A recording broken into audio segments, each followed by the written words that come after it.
Hey up everybody, my name's Joshua Marston, director of Jonny Mozza's Lessons in Confidence. Today I wanted to talk a little bit about the Canon 6D Mark I.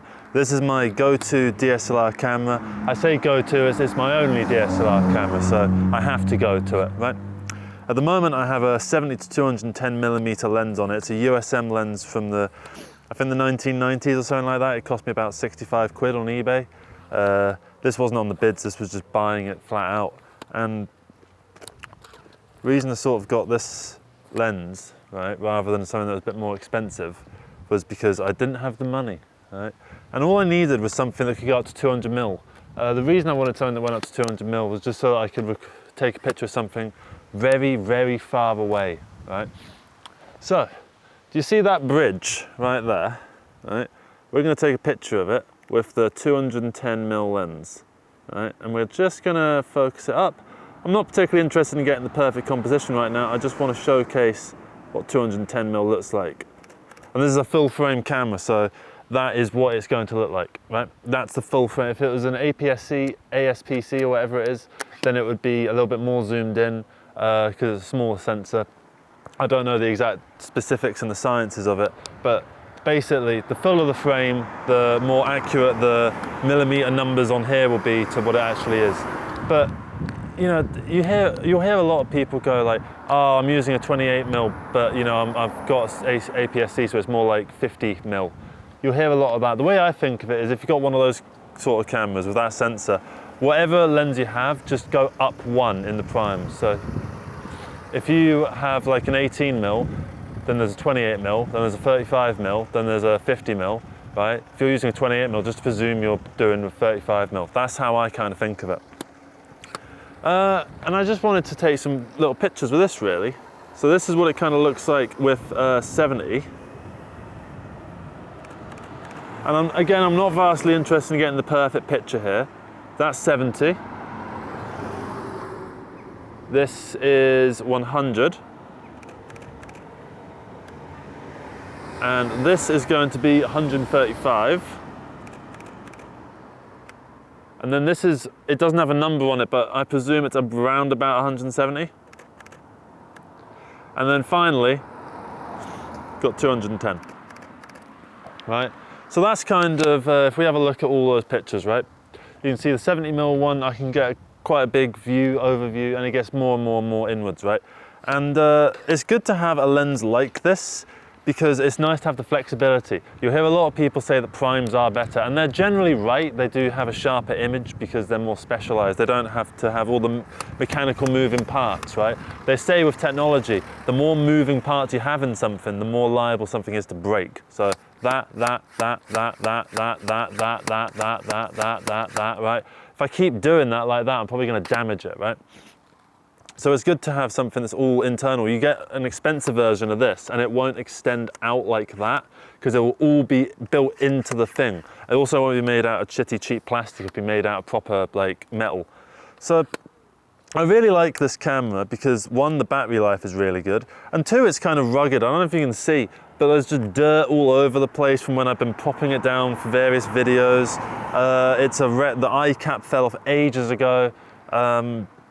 I'm not really someone who gets much use out of the eye cap. I'm terrible with it. Like, I'm never any good at it because I always find that it's not quite accurate. Like, I'm gonna take a picture now, and to me, it's perfectly exposed. And it's just a little bit dark. It's just that littlest bit dark because it's showing me, I think, just direct through the lens rather than like some kind of digital version of it. And it's obviously a skill that photographers need to get good at, right? I should be lining it up with the little marker. The marker's right in the middle, right? There's a little exposure marker. So this is the center. This is where you want your exposure to be. This is underexposed and this is overexposed. Right now, my marker is there, right? If I point up at the sky, I can't even fucking see it, you know?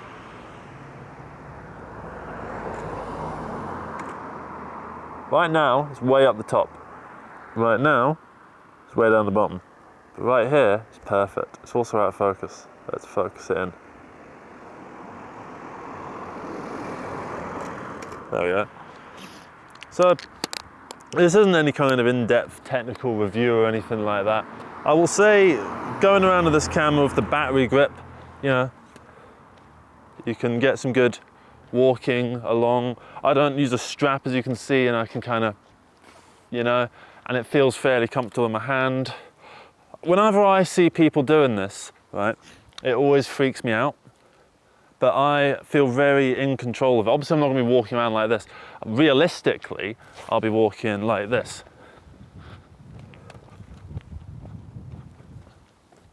Or like this. Like right now, I'm not gripping it super tightly. I'm just sort of holding it the way I'd hold a can of Coke. And it's not that hard. It's not that difficult. It's not a big issue for me. So, yeah, this isn't any kind of in-depth review, and we're pretty much going to wrap it up there. I'm trying to think of extra features that it has, anything that's worthwhile.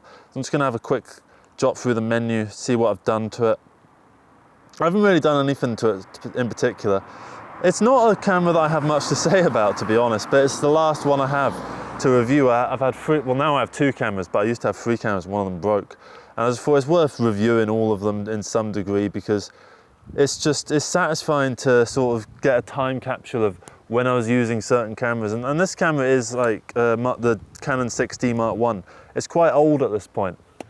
And yeah, I would like to get another camera at some point, you know, something more modern, you know, because all of this stuff that I do is very retro like that. And I'd like to get something that's a bit more modern and slick, particularly for my like professional shoots and that kind of thing.